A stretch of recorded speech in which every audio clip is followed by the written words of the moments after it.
Assalamualaikum warahmatullahi wabarakatuh. Selamat pagi semuanya. Baik, kami dari kelompok 1 akan mempresentasikan mata kuliah Teknologi Pengelola Hama dengan judul Pengendalian Hama dengan Varietas Tahan. Baik, sebelum kami mempresentasikan judul presentasi kami, ada baiknya kami akan memperkenalkan anggota kelompok kami. Yang pertama, Firmelina Nurfadila dengan NIM 1341901. Yang kedua, Linton dengan NIM 02.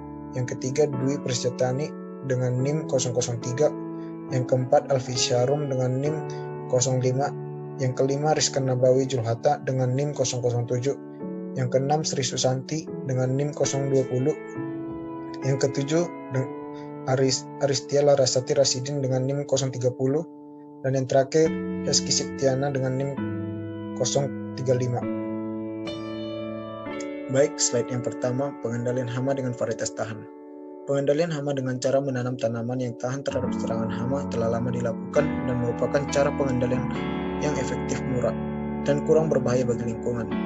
Varietas tahan adalah suatu sifat genetik tanaman yang mampu menghasilkan produk yang lebih banyak dan lebih baik dibandingkan dengan varietas lain pada tingkat populasi hama yang sama. Genetik hama merupakan faktor internal pengendali perkembangan biotip lereng batang coklat. Apabila ditanam varietas padi tahan terhadap satu biotip secara terus-menerus, maka pada beberapa musim berikutnya, WBC bisa membentuk biotip yang baru yang dapat mematahkan ketahanan varietas padi tersebut. Beberapa kelebihan penggunaan varietas tahan hama adalah: yang pertama yaitu penggunaan praktis dan secara ekonomi menguntungkan. Yang kedua, sasaran pengendalian yang spesifik. Yang ketiga, efektivitas pengendalian bersifat kumulatif dan persisten.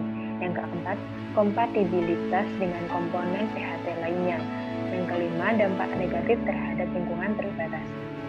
Sedangkan di samping keuntungan-keuntungan tersebut, teknik pengendalian ini juga memiliki beberapa keterbatasan atau permasalahan yang perlu kita ketahui.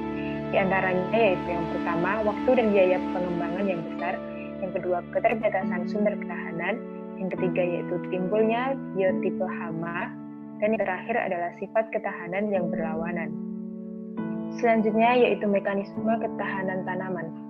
Ketahanan atau resistensi tanaman merupakan pengertian yang bersifat relatif.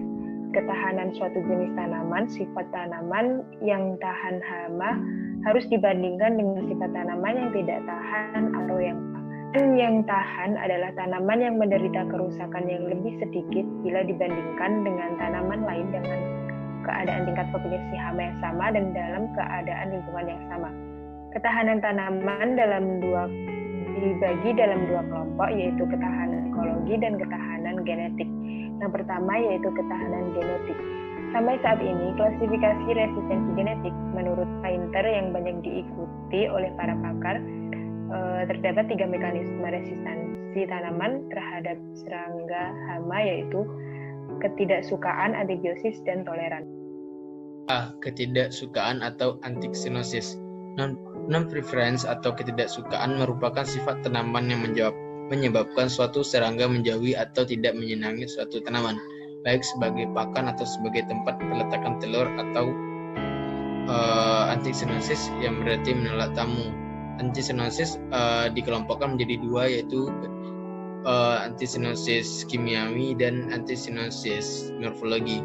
B. Antibiosis. Antibiosis adalah semua pengaruh fisiologi pada serangga yang merugikan, bersifat sementara atau tetap sebagai akibat kegiatan serangga memakan dan mencerna jaringan atau cairan tanaman tertentu. C. Toleran. Mekanisme resistensi toleran terjadi karena adanya kemampuan tanaman tertentu untuk sembuh dari luka yang diderita karena serangan hama, atau mampu tumbuh lebih cepat sehingga serangan hama kurang mempengaruhi hasil tanaman dibandingkan dengan tanaman yang lebih peka. 2. Ketahanan ekologi. Ketahanan ekologi atau dengan istilah lain ketahanan yang kelihatan atau apparent resistance atau ketahanan palsu pseudo-resistance merupakan sifat ketahanan tanaman yang tidak dikendalikan oleh faktor genetik tetapi sepenuhnya disebabkan oleh faktor lingkungan yang memungkinkan kenampakan sifat ketahanan tanaman terhadap hama tertentu. Sifat ketahanan ini biasanya merupakan sifat sementara dan dapat terjadi pada tanaman yang sebenarnya peka terhadap serangan hama tertentu. Ada 3 bentuk ketahanan ekologi, yaitu pengelakan inang atau host evasion, ketahanan dorongan atau induced resistance, dan inang luput dari serangan atau host escape. A. Pengelakan inang host evasion.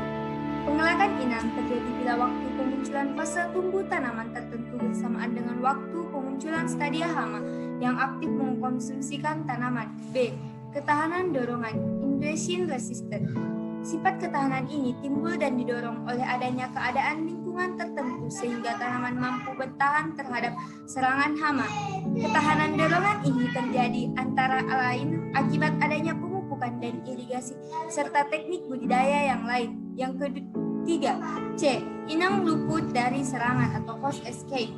Sering dialami pada suatu tempat tertentu ada suatu kelompok tanaman yang sebenarnya memiliki sifat peka terhadap suatu jenis hama. Tetapi pada suatu saat tanaman tersebut tidak terserang meskipun populasi hama di sekitarnya pada waktu ini cukup tinggi. 3. Tipe ketahanan varietas. Pada pembahasan ketahanan varietas berdasar genetika, maka ketahanan tersebut dibagi menjadi 2, yaitu tahan vertikal resisten, dan tahan horizontal resisten. A. Ketahanan vertikal. Bila satu varietas lebih tahan terhadap beberapa ras penyakit daripada yang lainnya, maka ketahanan itu disebut dengan vertikal atau tegak lurus. Perpendikular. Ketahanan vertikal mengurangi inokulum awal yang efektif dari epidemik awal, sehingga akan menunda serangan penyakit. Namun, demikian penampilan varietas akan memberikan kecepatan layu infeksi seperti ada varietas rentan bila sudah terjadi infeksi. B. Ketahanan horizontal. Bila tanaman inang pada sama efektifnya terhadap semua ras penyakit, maka disebut dengan ketahanan horizontal atau lateral. Daya kerja tanaman tahan horizontal akan menurunkan epidemik setelah terjadinya serangan.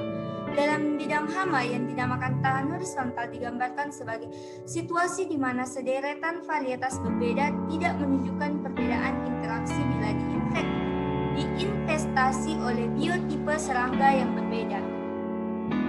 Yang selanjutnya adalah peranan varietas tahan hama dalam pengendalian hama terpadu. Varietas tahan adalah salah satu komponen dalam PHT. Dalam PHT, populasi hama dipertahankan di bawah ambang ekonomi, dan oleh karena itu, sistem ini sangat efektif untuk serangga hama yang mempunyai laju perkembangan populasi yang lambat dan terbatas. Pada varietas yang rentan, populasi akan meningkat dengan cepat, sehingga mempengaruhi efektivitas dan stabilitas PHT. Pengendalian secara kimia meningkatkan laju kematian lebih cepat. Namun, laju perkembangan serangga yang mempunyai daya reproduksi yang tinggi, penurunan populasi yang dicapai sangat lambat. Sedangkan varietas tahan menurunkan populasi melalui penurunan laju atau angka kelahiran akan terjadi lebih cepat. Yang selanjutnya adalah keuntungan dan aspek negatif penggunaan varietas tahan. Yang pertama adalah keuntungan. Keuntungan yang pertama yaitu penggunaan varietas tahan lama dari aspek ekonomis bagi petani sangat menguntungkan. Karena penggunaan varietas tahan yang dikombinasikan dengan penggunaan insektisida kimia, biaya pengendalian dan masalah residu makin berkurang. Keuntungan yang kedua adalah penggunaan varietas tahan dalam pengendalian hama dianggap cara yang relatif murah dan ramah lingkungan. Supaya ketahanan terhadap WBC tidak mudah dipatahkan, penggunaan varietas tahan dilakukan dengan pola pergiliran tanaman. Pola pergiliran tanaman tersebut didasarkan atas perbedaan gen ketahanan yang dikandungnya. Varietas tanpa gen ketahanan rentan terhadap semua biotipe WBC. Selanjutnya, kekurangannya. Varietas tahan tidak selalu kompatibel dengan pengendalian hayati. Sebagai contoh, penelitian menunjukkan bahwa varietas tahan secara tidak langsung juga berpengaruh buruk terhadap aspek biologi musuh alaminya. Faktor lain yang sangat dikhawatirkan adalah munculnya biotipe atau ras baru yang dapat mematahkan ketahanan satu varietas tertentu. Tetapi dengan era bioteknologi yang makin maju, masalah tersebut dapat diantisipasi sejak dini.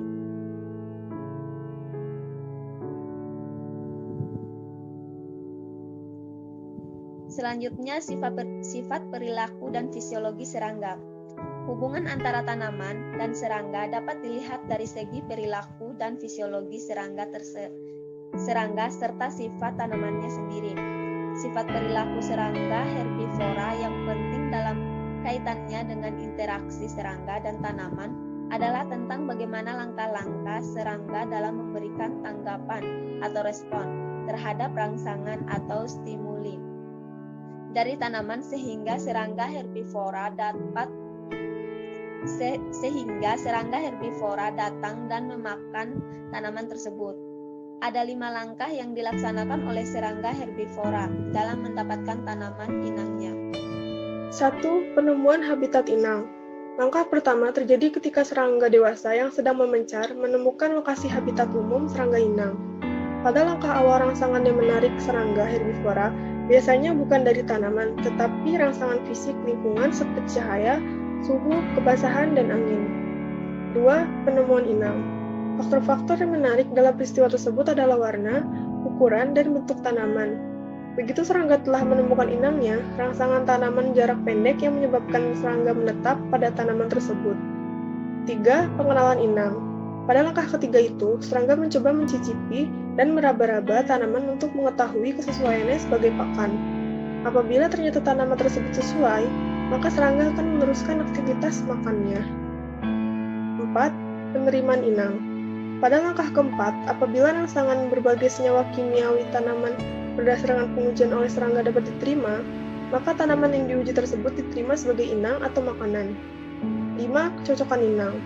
Tanaman dianggap sesuai apabila nutrisi yang terkandung di dalam tanaman sangat cocok sebagai pakan untuk kehidupan dan perkembangbiakan serangga secara optimal dan tidak mengandung zat racun yang merugikan. Baik, sekian dari presentasi kelompok kami. Kami mengucapkan banyak terima kasih. Apabila ada kata yang salah, kami mohon maaf. Dan jika ada yang ingin bertanya, silakan bertanya pada kolom komentar. Terima kasih.